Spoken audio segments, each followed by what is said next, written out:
What's up, everyone? It's Randon, and welcome back to Don't Worry, We'll Talk It Out. For this episode, as you can tell, the title, Rage Machine. This is going to focus on aspects of the news media, social media, and kind of the ever-changing dynamics of communication that I am seeing during the time of coronavirus. So for this episode, it's going to be a lot of psychological aspects of media bias, but not just from the media, just innately in all humans. I also cover aspects of information overload, being desensitized to certain topics, of course, with coronavirus. So, of course, it's a lot to discuss. So sit back, relax, because don't worry, we'll talk it out.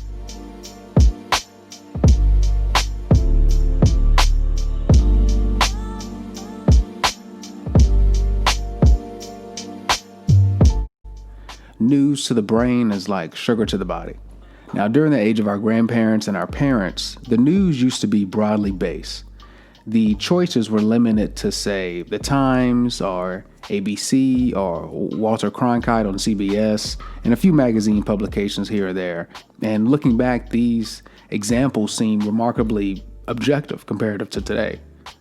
The problems I'm going to be discussing really originate from the start of the 24/7 news cycle. And around that time, it started to become more obvious to the public that even our democracies were misleading the public with help from a lot of these nation and statewide news publications. This began to undermine any sort of narratives facilitated by the media, and public distrust soared, which sets the stage for today. If everyone is a journalist, then no one is. With the multitudes of opinions and sites that are available to us nowadays, we not only disagree on opinions, but the facts themselves. And around March, once the pandemic started to rear its ugly head, large amounts of disinformation and panic began to spread at alarming rates. Now, before I go any further, I think it's important to mention that humans all have a almost neurological hardwiring to find the negative in most situations. This is called negativity bias. The negatives in life continue to have a great impact on us psychologically, and in most terms, more impactful and disrupting than positive events in our life. Of course, negative events can always be traumatic, but this is not always the case. Not all aspects of negativity bias is always traumatic. I mean, most people remember the number of questions that they got wrong on a test compared to the ones that they got right. We're also plagued by something called availability bias. Now, availability bias occurs when a human reads a particular story or a particular news event, and because of how sensationalist or at times horrific some of these stories can be, we begin to think that these horrific events are relatively common in our daily life or reality, when most of the time that is not the case. If we begin to read too many stories that say a 12-year-old or a 15-year-old or an 8-year-old died of coronavirus, we're more likely to begin to fear that if we're that age, that this could happen to us, even though it's very rare. It's well known that a negative or emotional headline is going to garner more likes and traffic than, say, some sort of positive thing most of the time. And it's going to elicit an emotional response in our brain and thus gets us to come back to that message more often, which is why I titled it The Rage Machine.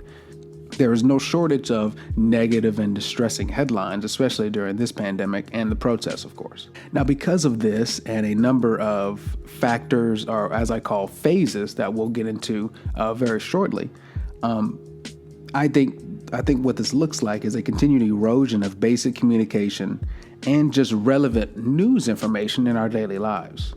I feel society, and along with the news media, has created what I call the rage machine. Now, the rage machine is where fear, panic, and anxiety are pretty much the only elicited responses that we feel once reading any sort of relevant news information now. So I'm going to go ahead and start listing out what I call the 3 phases which lead and encompass the entire rage machine. Now, all of these are kind of intertwined with each other, but they really go from one phase to the next. Let's start with number 1. Increase cell phone usage / social media usage. Now, of course, this is going to be one that most people are familiar with and most people can feel the wearing effects of. Of course, being home and bored all day, it's no surprise that we've seen a dramatic rise in cell phone usage during the quarantine. Cell phone usage has negatively impacted how we perceive and communicate during this particular crisis. Of course, we live in a time where every individual has the ability to keep himself inside of a bubble and to keep any relevant information that is outside of his bubble away from himself, which of course further restricts the ability to actually communicate during a crisis. A lot of research, even before coronavirus, seems to suggest that following the news on our devices in particular really hurts not only our perception of reality, but hurts our memory, especially in the long run. And I would argue that a major factor in this consisting rage machine has been the contrasting views of multiple topics, not only from our news media, but even our world-class experts, such as someone who has been revered since the start of this coronavirus, Dr. Anthony Fauci. Dr. Fauci even declared in February that the risk for coronavirus was, quote, minuscule.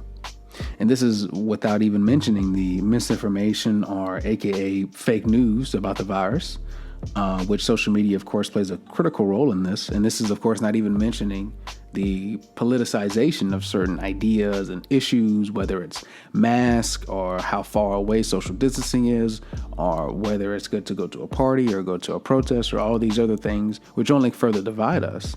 But this constant confusion and constant back and forth between certain issues, I feel, have put our brain collectively into overdrive, resulting in the second phase of the rage machine: higher bouts of paranoia, anxiety, and fear. So this has been something I have been greatly concerned about ever since I even began mentioning coronavirus in early February.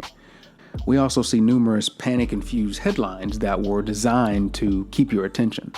Humans take cues from other humans, and a human is more likely to, say, panic buy something or hoard resources if they see others doing the exact same thing.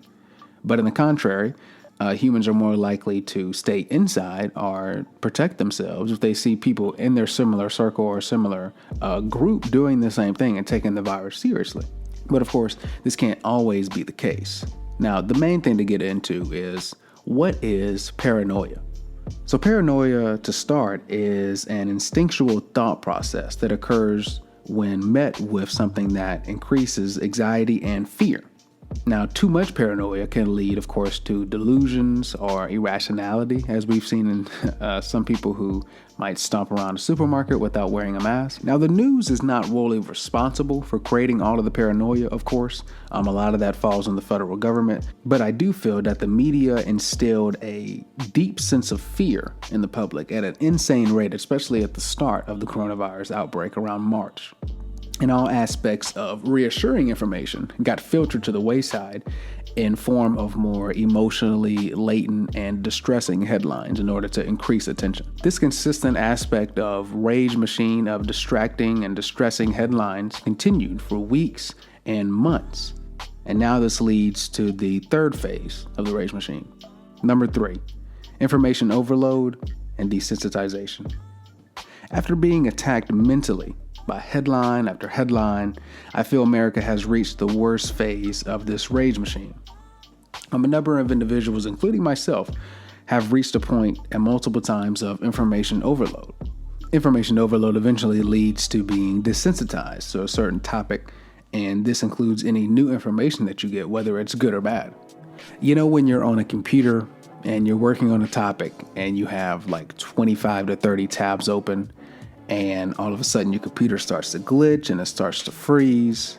This is what happens to your brain once you reach something called information overload. Concentrating on multiple storylines throughout the day, all of high emotional latency and high aspects of morality, including coronavirus, Black Lives Matter protests, the fallouts of the Trump administration, or whatever it is, reduces our brain's ability to focus and also retain a lot of the memory that we're encompassing right now. This can continue to have mental and physical side effects to us, like I mentioned. But the worst outcome is when all of this accumulated mental stress causes our brain to go into what is called desensitization. Desensitization theory essentially proposes that after continuous exposure of a certain stimuli, and of course in my instance I'm saying panic, anxiety, and fear, our emotional response to this actually is decreased. Now, most of the applicable research in psychology about desensitization is really specifically about violence and how it affects how we can empathize with the person. There are some reports that say any child born in the 2000s who is 15 or older may have seen anywhere from 15 to 200,000 acts of real-life violence on their cell phone or their iPad by the time they reach high school, which is insane. Now, these repeated viewings of violence leads to you to become desensitized to a certain issue or aspects of violence, or even aspects of violence that might be right in front of you because you've seen it too often. And your emotional response to this is decreased because your brain pretty much gets used to this repeated beatings of trauma.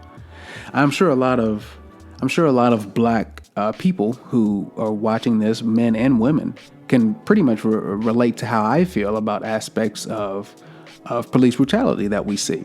There are multiple reports that show police brutality examples on social media really does have true aspects of trauma and can really give people minor symptoms of PTSD. And this happens, I feel this is happening to a number of black Americans who every day feel tired of what they see. I mean, it's emotionally draining to be reminded of your blackness and what can actually come from this blackness. Now, with coronavirus, this process pretty much remains the same. We've all seen the counting, I call it the counting clock of death on CNN, which I despise really, that ticks with every new case and death, making every person a statistic instead of a story. We may not feel it constantly, but this rage machine is always at work, creating panic, fear, and anxiety in all of us, when we should all continue to be level-headed and alert, not anxious during these times. So the final answer is this. How do we overcome this? I mean, I myself have had to cut back drastically on my news intake over the past few weeks. The more news I was exposing myself, the more confused I began to feel. I began to limit myself to, say, social media for maybe less than an hour if I could, and maybe one or two glances at a couple of websites here or there.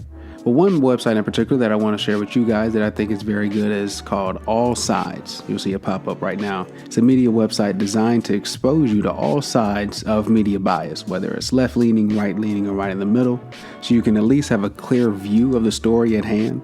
Or you can get yourself a little puppy right here who will help you out. Oh, hey baby, this is Romeo. This always helps to ease any sort of anxiety that we have during this time. Again, I hope everyone is staying safe. Hey, come on, hold on, I'm recording. This will be, you're gonna fall. This has been, Don't Worry, We'll Talk It Out. Of course, I've been Randon. I hope you guys enjoyed this short little video. I'll have another video coming out. I'm gonna do a little analysis of this book that I've been reading by historian Rutger Bregman that I think is really good. It's called Humankind, A Hopeful History.